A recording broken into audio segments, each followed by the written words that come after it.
அவன் குதித்து எழுந்து நின்று நடந்தான்.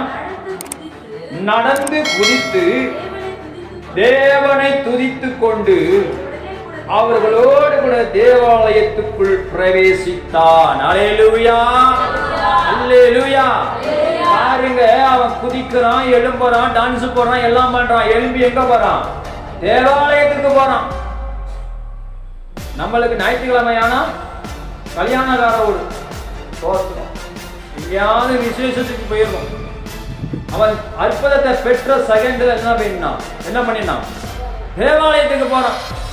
அற்புதம் நடக்குது, எழும்புறான், குதிக்கிறான், கைகளை தொட்டு பார்ப்பான். இது வரைக்கும் என் காலு மடங்கியே கிடந்தது, இது வரைக்கும் என் காலு மடக்கியே இருந்தது, என் கையில ஒண்ணுமே இல்லை, சொரணம் இல்லை, எதுவுமே இல்லை, சூம்பி போய் இருந்தது.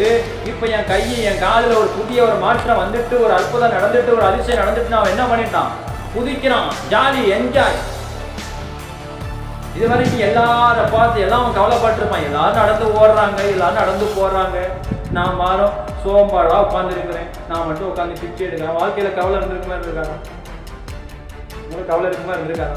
இப்போ உங்களுக்கு நீங்க யோசிச்சு பாருங்க, உங்க காரியத்தையும் யோசிச்சு பார்ப்போம். இப்போ நம்மளுக்கு கையாலே வழங்கலன்னா எல்லாரும் நடக்கிறாங்க, ஓடுறாங்க, குதிக்கிறாங்க, ட்ரெயின்ல ஏறாங்க, பஸ்ல ஏறாங்க, கார்ல ஏறாங்க, பைக்ல ஏறாங்க.